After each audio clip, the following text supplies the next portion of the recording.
출애굽기 탈출하기 의지한 전도사입니다. 이제 성막 제도에 대한 규례대로 성막을 제작 봉헌하게 됩니다. 출애굽기 25장 40절에 너는 삼가 이 산에서 내게 보인 양식대로 할지니라 하나님이 명령하신 성막 건축의 계시로 25장부터 만들지니라는 말씀이 35장부터는 명령하신 대로 하였더라고 계시의 내용과 함께 반복되어 나옵니다. 이렇게 반복되는 이유는 거룩한 하나님이 거하실 처소에 대해 매우 중요하기 때문입니다.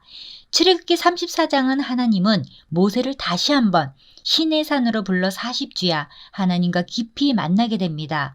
모세가 하나님이 주신 십계명을 손에 들고 산에서 내려오는데 그 얼굴에서 밝은 광채가 났다고 했습니다.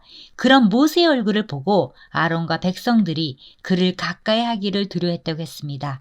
그래서 모세가 광채 나는 자기 얼굴을 수건으로 가리고 백성들에게 나가서 전했던 첫 번째 메시지가 바로 오늘 35장의 말씀입니다. 먼저 1절부터 3절은 성막 제작에 앞서 안식일 규례를 다시 강조하고 있습니다. 모세가 이스라엘 자손의 온 회중을 모으고 그들에게 이르되 여호와께서 너희에게 명령하사 행하게 하신 말씀이 이러하니라.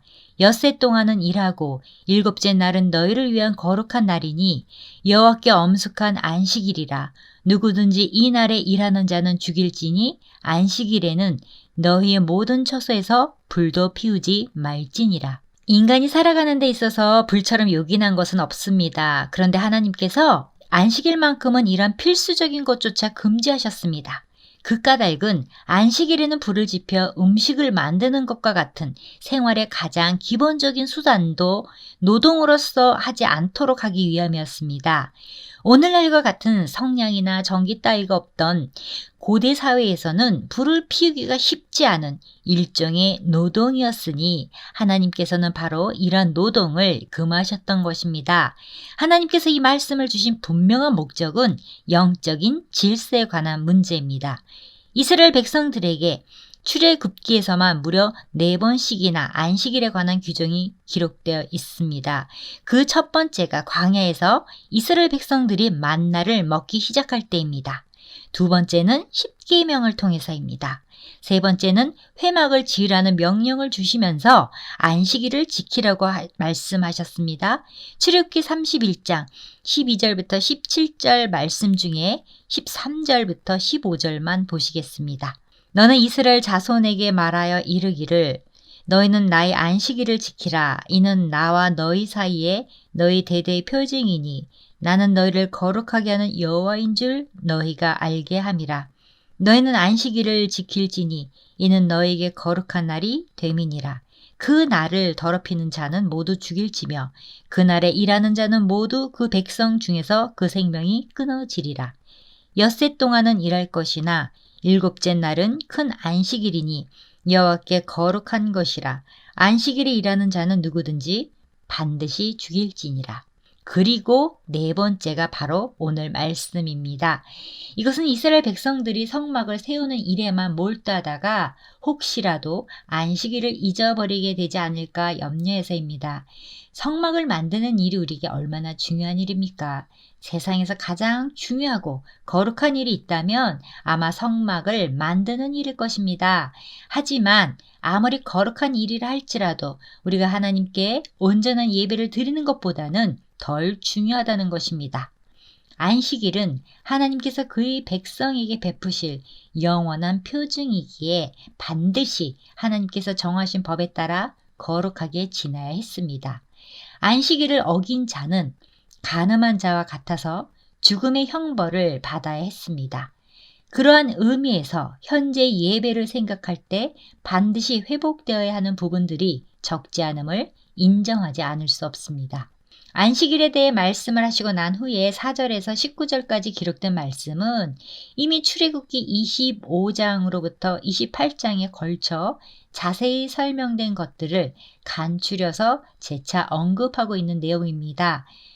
이처럼 같은 말씀을 반복해서 이스라엘 백성들에게 들려주신 이유는 그들에게 성막을 건축하면서 그 어떤 다른 방법이 전혀 필요 없고 오로지 하나님께서 말씀하여 주신 대로만 착오 없이 만들게 강조하시기 위함이었습니다.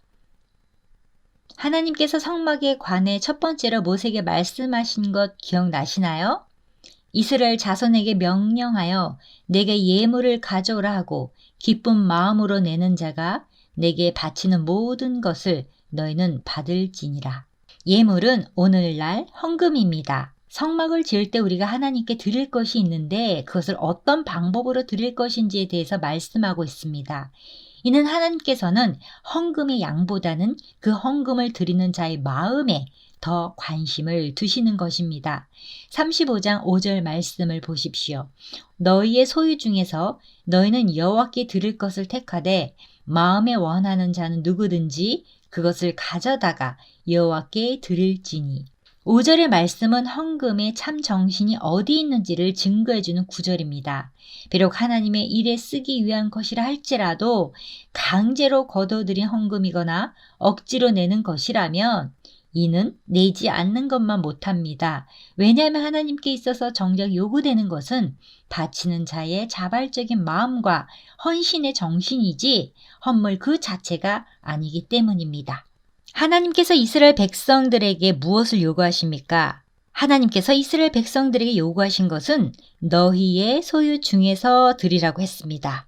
이 예물들은 모두 성막을 짓는 데 필요한 것들이었지만 그렇다고 이스라엘 자손들이 모두 일괄적으로 똑같은 금액으로 예물을 준비해 드릴 수는 없었습니다. 만일 하나님께서 부자든 가난한 자든 모두 똑같이 드리도록 명령하셨다면 가난한 자들은 결코 즐거운 마음으로 예물을 드릴 수 없었을 것입니다. 그래서 하나님께서는 다양한 예물들을 말씀하시면서 각자의 형편에 맞게 가지고 있는 것을 즐거운 마음으로 드리라고 배려하신 것입니다. 이것은 후에 이스라엘 자손들이 하나님께 제사를 지낼 때도 같았습니다. 번제든 소제든 화목제든 그 어떤 제사에서도 제물의 양을 모든 사람에게 같게 적용하지 않았습니다. 형편에 따라서 사람들은 각각 소나 양을 바치지 못하는 가난한 자들을 위해 비둘기를 제물로 드릴 수 있었습니다. 다만 그 제물에 있어서 하나님으로부터 요구되던 한 가지가 있었는데요. 그것은 무엇이든 그 제물은 흠과 티가 없어야 한다는 것입니다. 모든 제물에는 반드시 마음과 정성이 담긴 온전한 제물이어야 한다는 것입니다. 하나님은 우리에게 없는 것을 달라고 하지 않습니다. 우리가 가진 것 중에서 드리기를 원하십니다. 예수님이 벳세다 들녘에서 5,000명의 사람들을 먹이실 때 어떻게 하셨습니까? 모인 군중 중에서 예수님께 바쳐진 보리떡 5개와 물고기 2마리를 가지고 역사하셨습니다. 20절부터 29절은 백성이 모세의 말을 듣고 기쁘게 자원하는 심정으로 각종 헌물을 바칩니다. 이스라엘 자손의 온 회중이 모세 앞에서 물러갔더니 마음이 감동된 모든 자와 자원하는 모든 자가 와서 회막을 짓기 위하여 그 속에서 쓸 모든 것을 위하여 거룩한 옷을 위하여 예물을 가져다가 여호와께 드렸으니 곧 마음에 원하는 남녀가 와서 팔찌와 귀고리와 가락지와 목걸이와 여러 가지 금품을 가져다가 사람마다 여호와께 금 예물을 드렸으며 무릇 청색, 자색, 홍색 실과 가는 배실과 염소털과 붉은 물들인 숫 양의 가죽과 해달의 가죽이 있는 자도 가져왔으며 은과 노스로 예물을 삼는 모든 자가 가져다가 여호와께 드렸으며 섬기는 일에 소용되는 조각목이 있는 모든 자는 가져왔으며 마음이 슬기로운 모든 여인은 손수 실을 빼고 그 뺀 청색, 자색, 홍색 실과 가는 배실을 가져왔으며 마음의 감동을 받아 슬기로운 모든 여인은 염소털로 실을 뽑았으며 모든 족장은 호마노와 및 애복과 흉패에 물릴 보석을 가져왔으며 등불과 관유와 분향할 향에 소용되는 기름과 향품을 가져왔으니 마음에 자원하는 남녀는 누구나 여호와께서 모세의 손을 빌어 명령하신 모든 것을 만들기 위하여 물품을 드렸으니 이것이 이스라엘 자손이 여호와께 자원하여 드린 예물이니라. 여러 번 반복되어 나타나는 마음에 감동된 모든 자와 자원하는 모든 자라는 표현들이 있습니다. 하나님의 성막을 위한 예물을 드림에 있어서 가장 먼저 움직인 것은 이스라엘 백성들의 손발이 아니라 바로 여호와께 즐거이 드리고 싶어하는 그들의 마음이었던 것입니다. 그들이 드리고 있는 물품의 종목들이란 우리가 쉽게 짐작할 수 있듯이 당시 사회에서는 정말 최고의 귀중품들이었습니다. 금, 은, 동의 귀금속들은 말할 것도 없고 물감들인 천들과 가죽들 역시 그때로서는 고가품에 해당하였습니다. 특히 22절에 보시면 팔찌와 귀고리와 가락지와 목걸이와 여러 가지 금품, 즉 온갖 금장식들을 바쳤다고 했는데 이것은 이스라엘 백성들이 이전에 보여주었던 것과는 아주 다른 모습입니다. 출애굽기 32장 2절과 3절에 보시면 이전에 금송아지를 만들었을 때 이스라엘 백성들은 금 귀고리만을 가져왔었습니다. 즉 그들이 소유하고 있는 많은 금 장식 중에 단 한 가지 종류만 사용했던 것입니다. 하지만 이제 성막을 위해 드릴 때는 그들이 소유하고 있던 모든 종류의 금품들을 다 바치고 있는 것입니다. 아마도 이스라엘 백성들은 그들이 금송아지 우상을 만드느라고 그들의 금 귀고리를 바쳤던 일을 상기하면서 회개하는 마음으로 이것들을 바치지 않았나 싶습니다. 우상을 위해 그 정도였다면 하나님의 성막을 위해서는 귀고리뿐만 아니라 목걸이, 팔찌, 반지 무엇이고 할 것 없이 다 드려야 마땅하다는 심정에서 그 여러 가지 금품들을 바쳤을 것이 틀림없습니다. 그 외에도 본문 25절과 26절에 보시면 여인들이 여러 종류의 실들을 가져왔다고 했는데 이것은 집에서 여자들이 직접 천을 짜서 사용하던 당시로서는 오직 여자들만 바칠 수 있는 특별한 예물이었습니다. 그런가 하면 27절과 28절에서는 모든 족장들이 드린 예물이 나오는데 그것들은 특별히 귀한 보석과 향품들로서 아마 적어도 족장 정도의 재력 있는 사람들만이 드릴 수 있는 예물이었을 것입니다. 특히 그 당시는 성별의 차별이나 지위 고하의 차이가 많은 사회였지만 이처럼 성막을 위하여 각자 드릴 수 있는 최고의 예물을 바침에 있어서는 모든 이스라엘 백성들이 다 원하는 마음과 즐거이 드리는 손들로서 하나가 되었던 것이었습니다. 이스라엘 백성들은 하나님께서 기뻐하시는 일을 순종함으로 시작하였습니다. 그들은 어려운 광야 생활에서도 불구하고 이 명령을 준행하였습니다. 그리고 그들의 소유를 하나님께 드림으로써 하나님에 대한 사랑을 고백하였습니다. 그들의 헌물은 곧 신앙 고백이었습니다. 사실 하나님께서 이스라엘 자손에게 예물을 요구하신 것은 무엇이 부족하거나 재물을 탐내시기 때문이 아닙니다.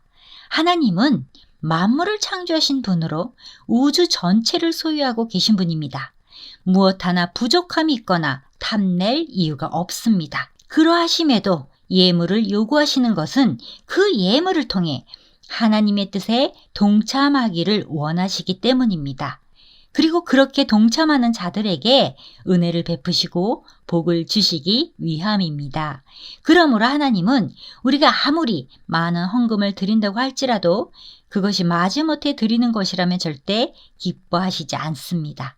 고린도후서 9장 7절에서도 보시면 각각 그 마음에 정한 대로 할 것이요 인색함으로나 억지로 하지 말지니 하나님은 즐겨내는 자를 사랑하시느니라고 했습니다. 헌금은 성도의 의무가 아니라 성도의 특권입니다. 30절부터 35절은 다음 36장의 1절과 아울러 부살렐과 오홀리압을 중심으로 성막 제조자들이 모집 완료가 되고 또한 그들에게 하나님께서 큰 지혜와 총명을 주셔서 결국 성막의 제작 준비가 완료됩니다. 마무리합니다. 헌금하면 겨우 2렙돈을 헌금한 과부의 이야기가 생각납니다. 예수께서 헌금함을 대하여 앉으사 무리가 어떻게 헌금함에 돈 넣는가를 보실세 여러 부자는 많이 넣는데 한 가난한 과부는 와서 2렙돈 곧 한 고두란트를 넣는지라. 예수께서 제자들을 불러다가 이르시되 내가 진실로 너희에게 이르노니 이 가난한 과부는 헌금함에 넣는 모든 사람보다 많이 넣었도다. 그들은 다 그 풍족한 중에서 넣었거니와 이 과부는 그 가난한 중에서 자기의 모든 소유 곧 생활비 전부를 넣었느니라 하시니라. 당시에는 헌금할 때 헌금의 액수를 밝히고 했다고 알려져 있습니다. 꼭 그렇지 않더라도 당시의 화폐는 지폐가 아닌지라 헌금함에 돈을 넣으면 헌금 액수가 적나라하게 노래합니다. 어떤 헌금은 땡그라라랑 하고 소리를 낼 것이고 어떤 헌금은 땡그랑 하고 말 것입니다. 헌금을 많이 하는 사람들은 어깨에 힘이 들어갈 것이고 적게 하는 사람은 헌금을 하는 손이 부끄러웠을 것입니다. 렙돈은 헬라의 화폐로서 가장 낮은 화폐 단위입니다. 마가복음은 로마인들을 대상으로 기록되었기 때문에 친절하게 로마 화폐인 고드란트로 설명을 해주었습니다. 이 고드란트도 로마 화폐 중 최소 단위였습니다. 마가는 많이 넣는 부자와 두 렙돈을 넣는 과부를 대조시키지만 예수님께서도 이 두 부류를 대조하십니다. 부자들은 풍족한 가운데 일부를 바쳤지만 가난한 과부는 궁핍한 가운데 자기의 생활비 전체를 바쳤습니다. 주님께서는 가난한 과부가 가장 많이 헌금하였다고 칭찬을 해주십니다. 주님께서는 우리가 얼마를 냈느냐를 보시는 것이 아니라 어떤 마음으로 했느냐를 보십니다. 헌금의 양이 아니라 헌금의 질을 보신다는 것입니다. 우리의 헌신에도 마찬가지입니다. 시간이 여유가 있어서 교회에서 더 많이 섬기는 것도 귀하지만 도무지 섬기기 힘든 상황 가운데 시간을 쪼개고 쪼개어 섬기는 그 헌신을 주님께서는 기뻐하십니다. 주님께서는 헌신의 양이 아닌 헌신의 질을 보십니다. 샬롬.